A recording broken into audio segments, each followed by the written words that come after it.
Please turn with me to Mark chapter 3, verse 20 hanggang sa 30. Mark chapter 3, verse 20 hanggang sa 30. At ito po ang sabi ng salita ng Panginoon. At pumasok siya sa isang bahay at muling nagkatipo ng maraming tao, kaya't sila'y hindi man lamang makakain. Nang mabalitaan iyon ng kaniyang sambahayan, lumabas sila upang siya'y pigilan sapagkat sinasabi ng mga tao, wala siya sa sarili. At sinabi ng mga iskriba na bumaba mula sa Jerusalem, nasa kanya si Beelzebul. Sa pamamagitan ng pinuno ng mga demonyo ay nagpalayas siya ng mga demonyo. Sila'y kanyang pinalapit sa kanya at nagsalita sa kanila sa mga talinghaga. Paanong mapapalayas ni Satanas si Satanas na kung ang isang kaharian ay nagkakabahabahagi laban sa kaniyang sarili, hindi makakatayo ang kahariang iyon. At kung ang isang bahay naman ay nagkakabahabahagi laban sa kaniyang sarili, hindi makakatayo ang bahay na iyon. Kung maghihimagsik si Satanas laban sa kaniyang sarili, at magkabahabahagi, hindi siya makakatayo, kundi siya'y magwawakas. Ngunit walang makakapasok sa bahay ng malakas na tao upang samsamin ang kaniyang mga ari-arian, malibang gapusin muna niya ang malakas na tao, at kung magkagayoy maluluuban niya ang bahay na ito.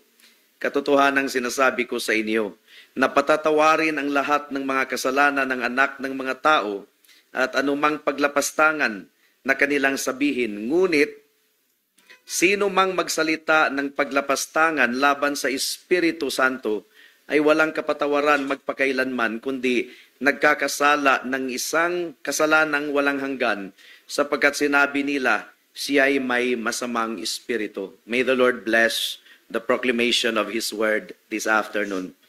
At gaya ng ating nakita nung unang linggo or nung nakaraang linggo, mga kapatid, sa section na ito, once again, ay meron na namang clash ang ating Panginoon with the scribes and Pharisees. Meron na namang conflict. And in this particular setting, makapal ang tao na pumalibot sa ating Panginoon sapagkat siya po ay gumawa ng maraming tanda. And He was preaching the message of the kingdom. And more people were coming. And napaka-intense po ng attendance na siya at ang kanyang mga disciples ay hindi man lamang makakain. Kaya iilan sa mga malalapit kay Jesus ay nag-umpisa nang nagsabing siya ay nawawala na sa kanyang sarili. That he has already lost his mind. At yung mga iskriba din na bumaba mula sa Jerusalem ay they took advantage of the situation kasi meron ng ganoong sentiment na si Jesus daw ay nawalan ng kaniyang kabaitan. So he was already out of his mind. And so they took advantage of the situation by declaring that he was demon-possessed.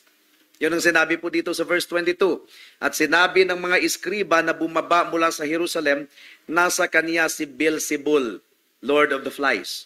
Sa pamamagitan ng pinuno ng mga demonyo ay nagpapalaya siya ng mga demonyo. And nakita ng ating Panginoon, obvious na ang sinabi ng mga iskriba ay napaka-absurd. Kung si Jesus ay nagpalayas ng demonyo sa kapangyarihan ni Satanas, then it would put Satan fighting against himself. And that would be ridiculous. In-expose ng ating Panginoon ang kanilang pagiging hangal sa pag-iisip at that time. Instead, inassert ng ating Panginoon na makapangyarihan siya, na kung siya ay papasok sa teritoryo ni Satanas, meron siyang kapangyarihan na gapusin si Satanas.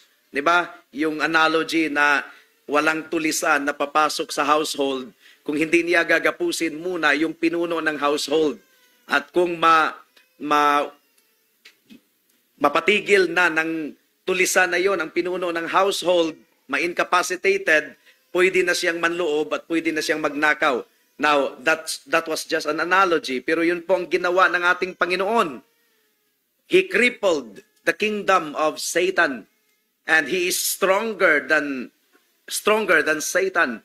At pinakita talaga ng ating Panginoon ang kabulagan ng mga iskriba and pariseyo. And then, in one of the most striking, solemn statements ng ating Panginoon sa banal na kasulatan, ay dineclare po niya ang verse 28 and 29 patungkol sa kasalanan na walang kapatawaran. At hanggang ngayon, siguro marahil, honestly speaking, marami pa po sa atin dito ang nagtatanong, ano ba yung unpardonable sin? Totoo, hindi? So we will answer that question once and for all this afternoon. Dito po tayo mag-focus. Kasi maraming mga Christians na sila ay takot, baka ay naka-blaspheme na sila sa Holy Spirit. At ang blasphemy against the Holy Spirit ay wala pong kapatawaran. So they are worried. Ang sabi po dito sa verse 28 and 29, katotohanang sinasabi ko sa inyo na patatawarin ang lahat ng mga kasalanan ng anak ng mga tao at anumang paglapastangan sa kanilang sabihin. Ngunit sino mang magsalita ng paglapastangan laban sa Espiritu Santo ay walang kapatawaran magpakailanman, kundi nagkakasala ng isang kasalanang walang hanggan. So this is talking about the unpardonable sin. Meron palang kasalanan na wala ng kapatawaran. What is that? At meron pong tatlong bahagi ang ating pag-aaral sa hapong ito. Una, the description of the unpardonable sin. Ano ang description ng unpardonable sin? Pangalawa, the different positions on the unpardonable sin. So yung iba-ibang posisyon at iba-ibang interpretation ay atin pong sasagutin sa hapong ito. And pangatlo, the real meaning of unpardonable sin. Ang tunay na kahulugan ng kasalanang wala ng kapatawaran. At naway tulungan tayo ng ating Panginoon sa ating pag-aaral sa hapong ito. Let us pray. Salamat o Diyos sa sustaining grace ninyo. At naway isustain ninyo ang inyong lingkod sa paglalahad ng Ebanghelyo ngayong hapong ito. Salamat sa illuminating grace. Ito ang aming inaasahan dahil ang ability to speak ng inyong lingkod ay walang kapangyarihan na magbukas ng puso at isipan ng sino man. And we pray also for enabling grace na ang lahat ng narinig na pangangaral mula sa inyong salita ay mai-apply sa aming buhay. In Jesus' name we pray. Amen. The description of the unpardonable sin. Dinescribe po ng ating Panginoon sa passage na ating binasa ang unforgivable or unpardonable sin. At nagumpisa po ang Panginoon sa pamamagitan ng paggamit ng kaniyang formula, verily, verily. Sa ibang translation is, truly, truly, I say unto you. Sa King James is, verily, verily, I say unto you. And ang ibig sabihin ng verily, verily is, of certainty. Ito ay tiyak na tiyak. Ang lahat po ng salita ng Panginoon ay katotohanan. Wala namang salita ang Panginoon na hindi tiyak. Pero meron pong mga instances na kapag ang Panginoon ay meron talagang mabigat na punto na ipaparating, ay meron siyang formula na sinusunod, and that is, verily, verily, I say unto you. So pagdating dito, mga kapatid, mga kaibigan, hindi po talaga natin ito baliwalain. Because this is of tremendous importance that it is introduced by the phrase, verily, verily, which means of a certainty. And sinasabi po ng ating Panginoon that all sorts of sin can be forgiven. And that is good news. Lahat po ng uri ng kasalanan ay mapapatawad. Hindi po nagtuturo ang ating Panginoon ng universalism, pero nagbibigay ang ating Panginoon ng pag-asa sa sino mang makasalanan.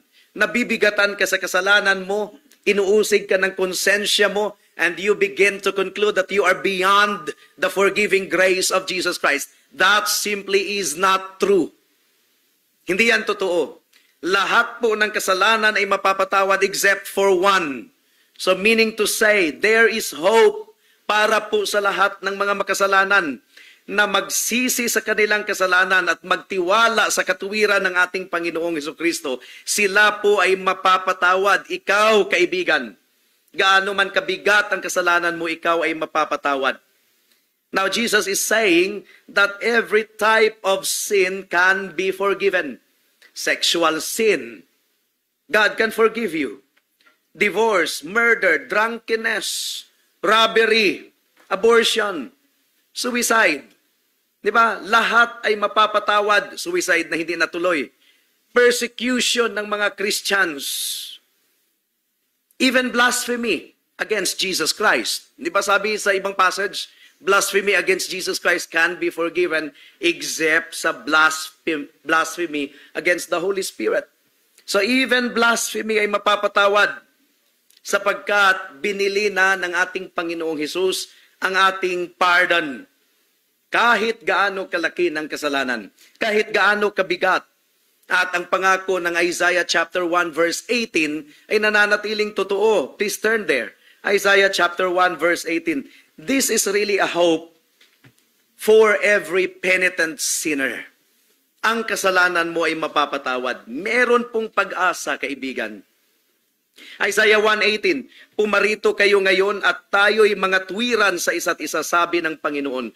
Bagaman ang inyong mga kasalanan ay tulad ng matingkad na pula, ang mga ito'y magiging mapuputi na parang niebe. Bagaman ito'y mapulang-mapula, ang mga ito'y magiging parang balahibo ng tupa.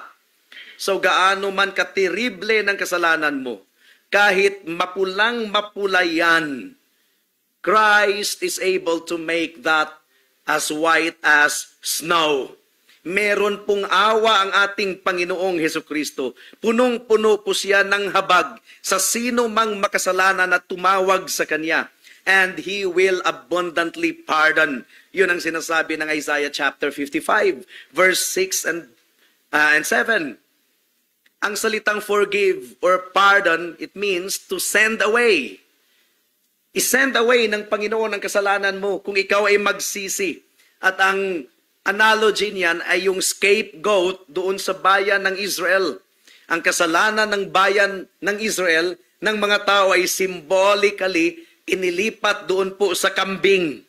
At ang kambing ay pinalayas doon sa ilang. And ang symbol po nito, mamatay talaga yung scapegoat doon sa wilderness. Mamamatay talaga, walang pagkain sa wilderness. So talagang mamamatay. And of course, the fulfillment is our Lord and Savior Jesus Christ. Na siya ay sinend away. Siya ay pinalabas sa bayan ng Israel at ipinako doon sa Calvary.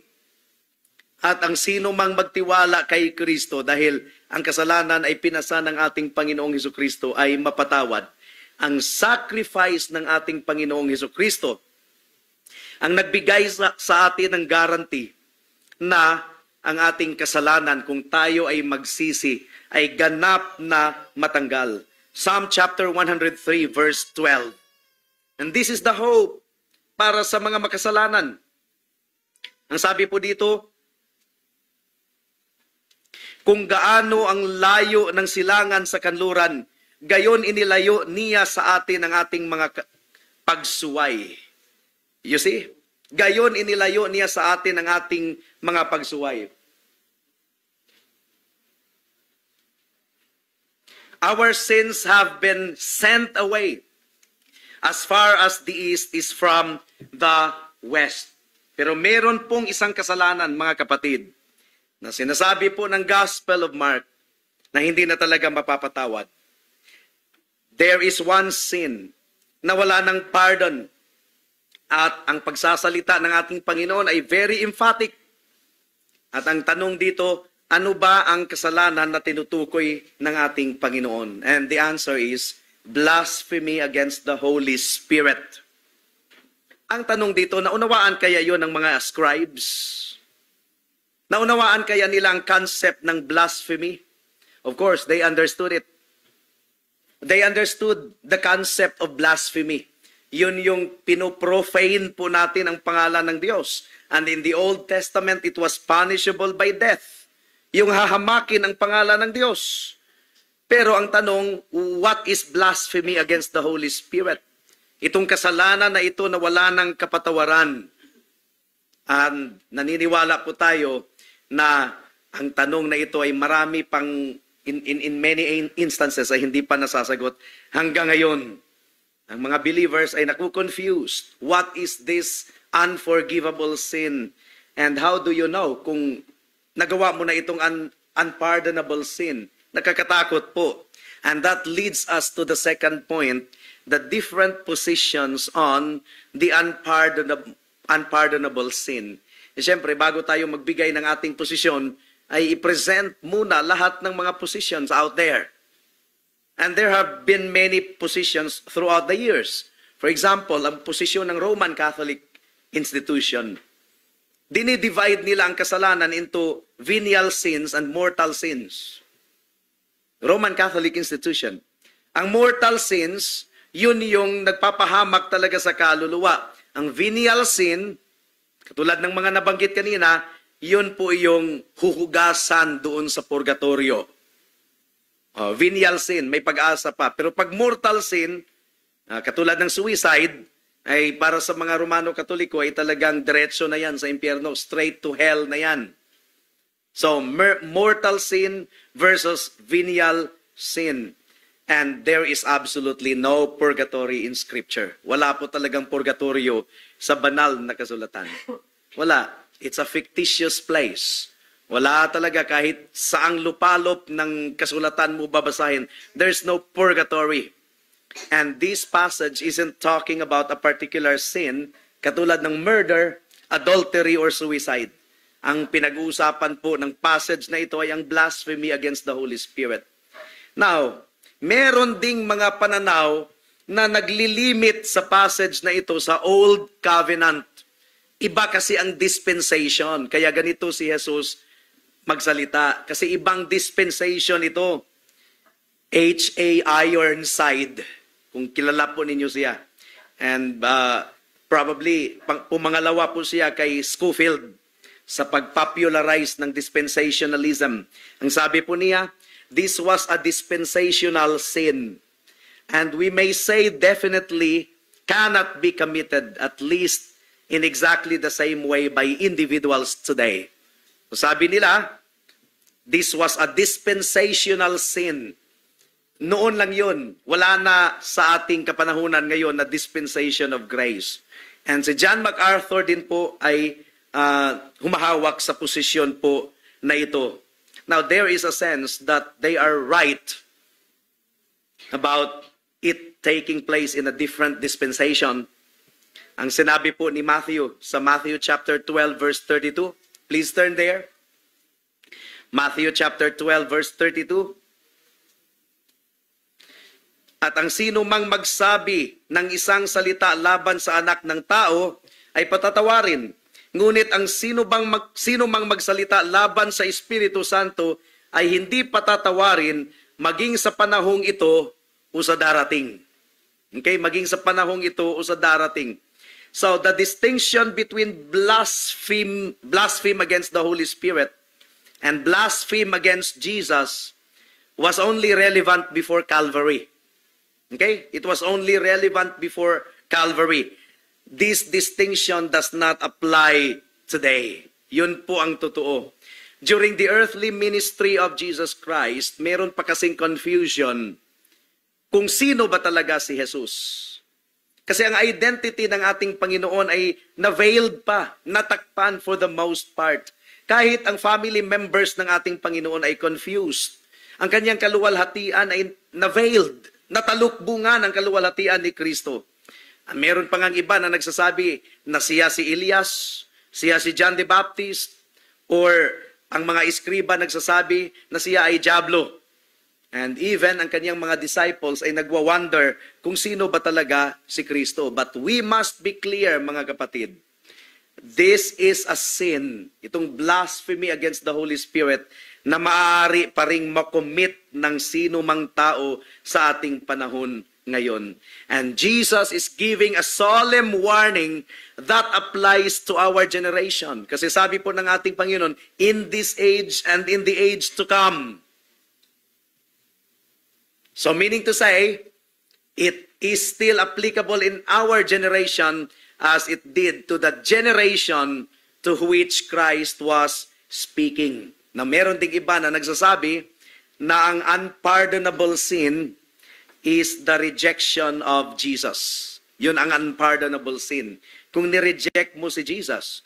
But I want to remind you, na si Peter ay nireject niya si Jesus. At saka si Paul, nireject niya si Jesus. But why were they forgiven? Di ba?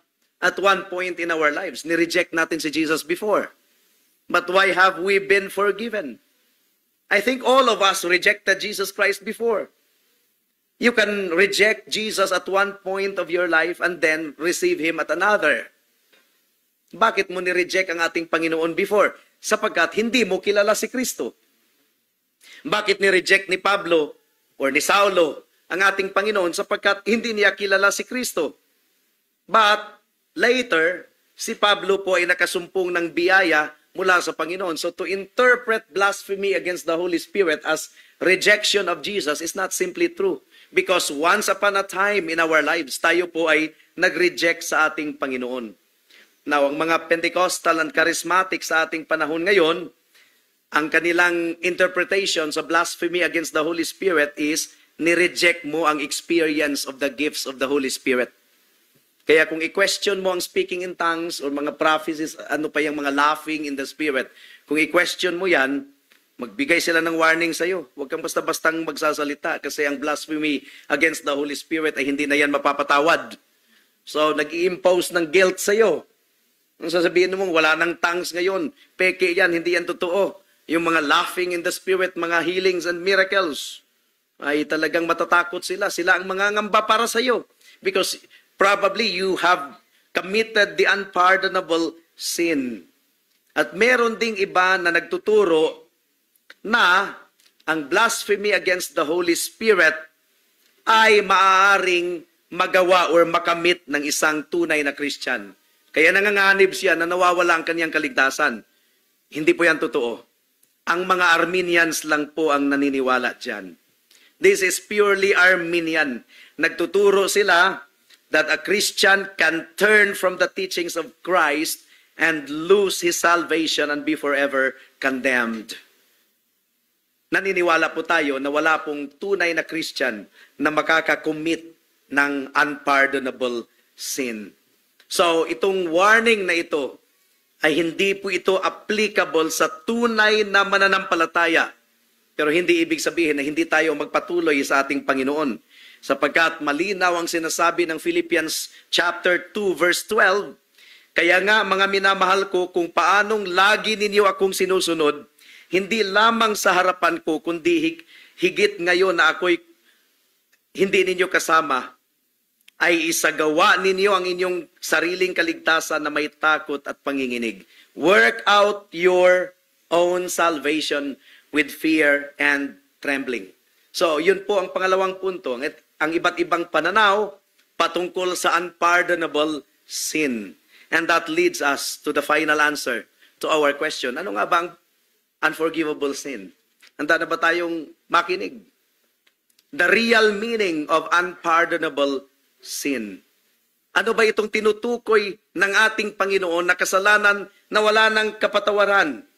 Ang sagot po, what Jesus Christ is referring to here is the deliberate rejection of the saving power of God despite clear revelation of the Spirit of God. Okay? Deliberate. Malinaw na i-present na, naunawaan talaga niya ang gospel. Malinaw na malinaw. Pinaliwanag na sa kanya ang gospel. Nakuha niya ang konsepto ng gospel. Ang daan tungo sa kaligtasan sa pamamagitan ni Kristo na ipaliwanag na ang kabanalan ng Diyos, ang pagiging makasalanan ng tao na hindi niya kayang abutin ang kaluwalhatian ng Diyos, hindi siya maaring maligtas sa kanyang sariling gawa, na kailangang magsisi siya, kailangang ariin niya si Kristo bilang kaniyang Diyos at tagapagligtas, talikuran ng kasalanan, magtiwala lamang sa kasapatan ng dugo at katuwiran ng ating Panginoong Hesukristo. Nakuha niya lahat intellectually, pero deliberate pa rin ang kaniyang pagtanggi. And don't you know that the gospel is the work of the Spirit of God? It is the revelation of the Spirit of God. So it's an open denying of Christ against the clear knowledge despite the clear knowledge. In other words, alam ng taong ito ang facts of the gospel as presented by God's word and as revealed by the Holy Spirit. Alam ng taong ito, but deliberately, persistently, tumatanggi siya sa Ebanghelyo. Despite clear knowledge, we rejected Jesus Christ before, but it was because of our ignorance. But praise be unto God, the times of our ignorance ay pinalampas ng ating Diyos. Pero ngayon, kung naunawaan mo ang gospel, magsisi ka, sapagkat ang Diyos ay nagtalaga ng araw ng paghahatol. Yun ang challenge. And because you responded to the challenge of repenting of your sin and believing in Jesus Christ, you are in the fold of Christ right now. Praise be unto God. But there have been people that despite clear knowledge, despite clear presentation of the gospel, despite knowing the facts of the gospel, understanding the gospel as it is presented unto him by the word of God and by the power of the Holy Spirit, but instead of responding to the gospel in humility, deliberately and persistently, ay nireject niya ang gospel. Nakakaawa yan. Ang taong yan, nakakabahala, ay talagang mararanasan ang judicial abandonment. At meron talaga tayong kilala. Tumigil na ako sa pagpipray sa kanya. Alam ni Deacon Lorenzo yan. Meron pang isa na tumigil na rin tayo sa pagpipray sa kanya kasi sinabi na talaga na alam ko naman ang gospel, alam ko naman. So na-articulate niya. Alam ko naman pero tanggap ko na pang-impyerno talaga ako. So, ang importante na lang dito is mag-enjoy ako sa natitirang mga araw or taon ng aking buhay. Tanggap ko na impyerno talaga ako. Talagang deliberate, persistent talaga. At yung mga taong nagsasabi ng ganyan ay talagang nakakatakot dahil judicial abandonment. Despite clear presentation of the gospel, despite knowing the facts of the gospel, the rejection is still persistent. Gaya ng nangyari ng scribes and Pharisees. The scribes and Pharisees had the fullness of revelation. Bakit? Nandun sa kanilang salita ng Diyos. Binigay ng Panginoon sa kanilang ebanghelyo sa pamamagitan ng propesiya. The Old Testament prophecies. Romans chapter 3 verse 1 and 2. They sinned against knowledge. Deliberate sinning. You see, malinaw na si Jesus talaga ang Misaya. Binuhay ni Jesus si Lazaro. Di ba? Binuhay ni Jesus si Lazaro. Now, imbis na tumugon sila, dahil obvious na talagang ito ang Misaya, wala na talagang wala nang duda pa. Pero ano ang kanilang ginawa? Gusto nilang patayin si Lazaro. You see? The brother of Mary and Martha.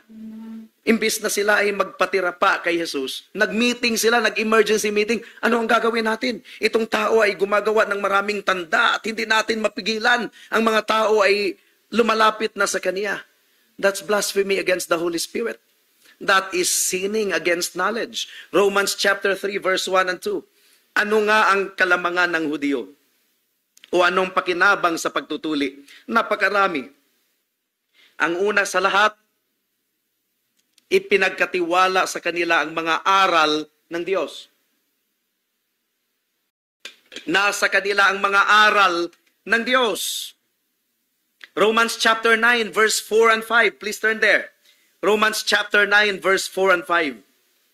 Sila ay mga Israelita na sa kanila ang pagkukupkup at ang kaluwalhatian at ang mga tipan at ang pagtanggap sa kautusan at ang pagsamba at ang mga panghako. Sa kanila ang mga patriarka at sa kanila nagmula ang Kristo ayon sa laman na siyang nangingibabaw sa lahat. Diyos na maluwalhati magpakailanman. Amen. Hindi na rin nakapagtataka na talagang pinutol sila ng Diyos at least temporarily dahil naniniwala tayo na time will come na ikakabit sila uli, natural olive branch sila eh. Remember Romans chapter 11? Pero it's been 2,000 years. Hindi nakapagtatakas kasi deliberate yung kanilang rejection ng ating Panginoon. And then sabi pa nila, we do not want this man to rule over us.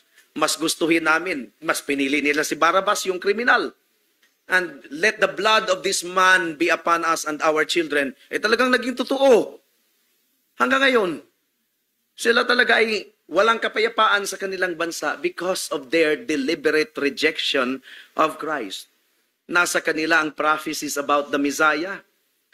Malinaw na malinaw sa ministeryo ng ating Panginoon na tinupad niya ang lahat ng sinasabi ng banal na kasulatan patungkol sa Kanya. Pero ano ang kanilang conclusion about Jesus? The scribes and Pharisees said that he was satanic. You see? Deliberate. Halatang halata. Binuhay si Lazaro mula sa patay. Tapos ang tawag pa rin sa kanya, satanic. Gusto pa rin nilang ipapatay si Lazaro para mawala yung evidence. Pinalayas ang mga demonyo. Talagang willful, deliberate rejection. With all this revelation, tinalikuran pa rin nila si Kristo. Meaning to say, they blasphemed the revelation of the Holy Spirit.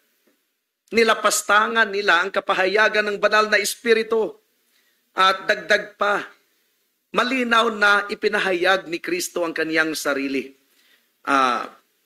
Most of his life ay itinago muna niya ang kaniyang sarili for 30 years. Si Kristo po ay lumaki at nag-mature. Siya po ay nagtrabaho bilang karpintero. Ang kaniyang mga magulang ay kaunti lang ang idea that he was God in the flesh. Maliban siguro kay Maria kasi hindi naman talaga siya nakakilala ng lalaki nung ibinuntis niya si Jesus. Pero hindi pa rin niya naunawaan.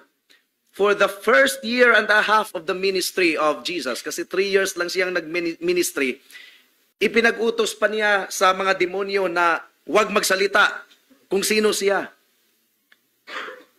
At yung mga pinagaling ng ating Panginoon, first 1.5 years ng kanyang ministry, talagang sinabihan niya na huwag magsabi, huwag ipamalita kung sino ang nagpagaling sa kanila. And then most of the time, he spoke in parables. The identity of the Lord Jesus Christ was largely hidden. But yung next 1.5 years ng ministry ng ating Panginoon, doon po sa Galilea, ay talagang obvious na obvious na. Obvious na obvious. Lahat ng miracle ng ating Panginoon ay ginawa niya doon sa Galilee. He was performing miracles na ang Diyos lamang ang makakagawa. He was casting out demons at nagde-demonstrate ng kaniyang autoridad over Satan. And most important, ang preaching ng ating Panginoon at ang kaniyang turo ay malinaw na nagpapakita na siya ang Mesiyas, ang hari ng kaniyang kaharian. And very explicit na nagpadala siya ng liham kay John the Baptist. Luke chapter 7, verse 22 and 23. Pinaliwanag talaga niya na siya yon. Siya ang ipinangakong Messiah. Luke chapter 7, verse 22 and 23. At sumagot siya sa kanila, humayo kayo at sabihin ninyo kay Juan ang inyong nakikita at naririnig. Ang mga bulag ay nakakakita. Ang mga pilay ay nakakalakad at ang mga kitungin ay nalilinis. Ang mga bingi ay nakakarinig. Ang mga patay ay muling binubuhay. Ang mga dukha ay sa mga dukha ay pinangangaral ang magandang balita. At mapalad ang sino mang hindi natitisod sa akin. Ang mga makasalanan ay nabago. Ang gawa ng banal na Espiritu ay napaka-abundansya doon sa Galilea. Pero ano ang tugon ng mga eskriba? May demonyo ang ating Panginoon. You see, malinaw na malinaw. When Jesus Christ forgave the sins of the paralytic, ang accusation ng scribes sa kanya is that he was blaspheming. Noong tinanggap ng ating Panginoon ang mga publicans and sinners, ang response ng mga scribes and Pharisees is that napaka-low ang moral ni Kristo. And then niridicule nila si Jesus sapagkat hindi siya nag-aayuno. And then ngayon, they are declaring that Jesus Christ was casting demons in the power of Beelzebub. Si Beelzebub daw ang kumikilos sa buhay ni Kristo. So they were blaspheming the work of the Spirit of God. They were sinning against knowledge. They were clearly sinning against revelation. Revelation by the Spirit of God. Pero tumanggi pa rin sila. The unforgivable is to see clear revelation. Yun ang unforgivable. Nakita mo ang malinaw na revelation ng pagkilos ni Kristo as illuminated by the Holy Spirit, and yet you reject it. Now, tingnan po natin ang buhay ng mga tunay na mga born-again Christians. Nabago. Binago ng Panginoon. Yung marami sa atin ay mga babaero dati. Yung talagang malutong na malutong yung pagmumura. Hateful and hating one another. But look at the transformed lives right now. But people are still discrediting them. And Jesus is plainly preached in our generation today. Wala na pong na ikukubli sa ating panahon ngayon. Hindi na po nakatalukbong ang ating Panginoong Hesukristo. In this internet generation, Jesus Christ is plainly preached today. There is no more veiled. Wala na pong veiled sa ating panahon ngayon. Na ipahayag na completely ang Hebrews 1:3 na nagsasabing, siya ang kaningningan ng kaluwalhatian ng Diyos at tunay na larawan ng kanyang likas at kanyang inaalalayan ang lahat ng mga bagay sa pamamagitan ng kapangyarihan ng kanyang salita. Nang magawa na niya ang paglilinis ng mga kasalanan, siya ay umupo sa kanan ng kamahalan sa kaitaasan. Kompleto na po ang Old Testament and New Testament sa ating panahon ngayon. As pertaining to salvation, malinaw po ang salita ng Diyos. Understandable. Kahit ang hindi nakapag-aral ng elementarya ay nakakaunawa talaga ng gospel kung i-articulate natin sa Kanya. The gospel goes forth and is easily expounded. At kung i-reject pa rin ito ng mga tao sa kabila ng malinaw na paglalahad, malinaw, I mean, nag-grasp yung facts of the gospel, ay nanganganib po sila na sila po ay makakapag-commit ng unpardonable sin against the Holy Spirit. This is a matter of life and death. In other words, kung ang isang tao ay nagpipersist sa pagre-reject at sa pagdidismiss ng malinaw na kapahayagan ng Ebanghelyo, ang isang tao na nagpipersist sa kanyang pag-deny kay Christ, he is in danger of being given over to corruption by God. Never again will he be stirred by the gospel. And usually, ang pinipili talaga, ang mga taong gumagawa niyan is yung mas pinipili nilang enjoyment of sin kaysa sa malinaw na kaligtasan. Okay? Meron pang tao na lumaki sa church, lumaki sa evangelical church. Alam talaga ang gospel. Alam talaga ang gospel, but he's living an immoral life. Meron siyang kabit. At sinasabi niya, alam ko naman na mali talaga ang ginagawa ko. Alam ko naman, naunawaan ko yan lahat. Pero dito kasi ako nag-i-enjoy eh. So you see, masaya kasi ako eh. Happy kasi ako eh. O sino ang kanyang pinipili? Alam niya, alam talaga niya. Pero mas pinipili niya ang kasalanan kaysa sa ating Panginoong Hesukristo. That's blasphemy against the Holy Spirit. The person is sinning against clear knowledge. Alam niya, ang sinasabi ng Biblia, unless you repent, you will all likewise perish. But that person chooses not to repent. Why? Because he chooses his sin. At delikado, yung mga taong iyon, na patuloy na nagmamatigas ng kanilang puso, maaring umupo sila sa at nakikinig sa pastor na very passionate ang sermon of hope and salvation, pero ang kanilang reaction, kung talagang pinatigas nila na sila ng Diyos, no? Sa kanilang puso at isipan, very passionate ang preaching ng pastor patungkol sa kaligtasan, pero hindi na sila mamumove. Ang kanilang reaction is, ano ba sa Tagalog itong?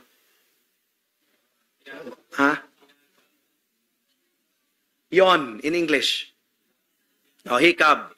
Tapos, ang tatanong nila, ano ang lunch natin ngayon? Ano ang ulam natin ngayon? Wala talagang epekto ang gospel. Delikado na yung mga taong ganyan. Pero, nangyayari ba yan overnight? No. Blasphemy against the Holy Spirit takes years of denials of Jesus Christ. Years of denials. And then, Jesus Christ will abandon them. Judicial abandonment as a result of the hardness of their heart. And the scribes and the Pharisees are now in danger of eternal hellfire because they've been following Jesus Christ for 18 months, 1.5 years. Imposible, hindi nila naunawaan. Imposible, hindi talaga nila nakita na this is the Messiah, the Son of the living God. Nakita nga ni Nicodemus. And he got saved. Diba? Sensible si Nicodemus. Although nahihiya siya, he came to Jesus Christ by night. Kasi nga, Pariseo siya. Pero these scribes and Pharisees have been following Jesus Christ for 18 months, 1.5 years. And still, nagmatigas sila sa kanilang puso. So ang blasphemy of the Holy Spirit does not happen overnight. It is the result of years of denial, deliberate denial against knowledge, against clear revelation of the gospel. Kaibigan, kung yan ang lifestyle ng buhay mo, malinaw na ipinangaral sa iyo ang gospel at hanggang ngayon ay nananatiling matigas, wala talagang conviction at all, wala. Natatakot tayo para sa iyo. Pero kung ikaw ay nagkaroon ng takot ngayon, meaning to say, meron pang pag-asa. Remember, kung natatakot ang puso mo, biyaya yan ng Diyos. Kaya nga kinakanta natin, to us grace that taught my heart to fear, and grace my fears relieved. How precious did that grace appear, the hour I first believed. Sino mang magsalita ng paglapastangan laban sa Espiritu Santo ay walang kapatawaran magpakailanman, kundi nagkakasala ng isang kasalanang walang hanggan. Now, mas ipapalapad pa po natin ito, Lord be willing, next time. Pero this afternoon, ang hamon po talaga is kung hindi mo pa isinuko ang buhay mo kay Kristo. Ang pakiusap ng preacher sa iyo ngayon, kaibigan, is that come to the Savior, make no delay. Yun ang ating kinanta kanina. Come to the Savior, make no delay. At kung ang puso mo ay nahihirapan na manampalataya kay Kristo, call upon Jesus Christ right now and say, help my unbelief. Lord, I want to believe. Help my unbelief. But in saying, Lord, I want to believe, that is an expression that you believe in Christ because you call upon Him. Hebrews chapter 3 verse 7 to 12. Kaya't gaya ng sinasabi ng Espiritu Santo, this is the Holy Spirit's language. Di ba? Hebrews chapter 3 verse 7 to 12. Kaya't gaya ng sinasabi ng Espiritu Santo, ngayon kung marinig ninyo ang kanyang tinig, huwag ninyong papagmatigasin ang inyong mga puso, gaya ng sa paghihimagsik, gaya ng sa araw ng pagsubok sa ilang, na doon ay sinubok ako ng inyong mga ninuno, bagaman nakita nila ang aking mga gawa sa loob ng 40 taon. Kaya't nagalit ako sa lahing ito, at aking sinabi, sila'y laging naliligaw sa kanilang puso, at hindi nila nalaman ang aking mga daan. Gaya ng sa aking galit ay aking isinumpa, hindi sila papasok sa aking kapahingahan. Mga kapatid, mag-ingat kayo na walang sino man sa inyo ang may pusong masama, at walang pananampalataya na naglalayo sa buhay na Diyos. And this is a warning. This is really a warning. So, my prayer is that ang Panginoon ang magtanim ng takot sa puso ninyo. That you will be convicted through the preaching of the gospel. And if so, there is really a hope na meron pang tsansa para sa iyo, kaibigan. But if after this sermon ay nananatiling matigas ang puso mo, na parang wala lang, maalarma ka, kaibigan, let us continue to pray for our loved ones and family members, lalong-lalo na ang fully gospeled family members, they are no longer ignorant of the gospel message. Naririnig na rin nila ang mga Bible studies, naririnig na rin nila ang sermon, dumadalo na rin sila sa church from time to time, but until now, ang kanilang puso ay nananatiling matigas. Oh, may God have mercy upon their soul. Tayo po ay manalangin. Salamat po, O Diyos, sa warning na ito. At nawa po ay tulungan ninyo ang aming mga kaibigan na wala pa sa inyo. Naway meron pang tsansa para sa kanila. O Lord, ipakita ninyo ito sa kanila by giving them fear, because fear is one of the workings of your grace. Salamat, O Diyos. In Jesus' name we pray. Amen.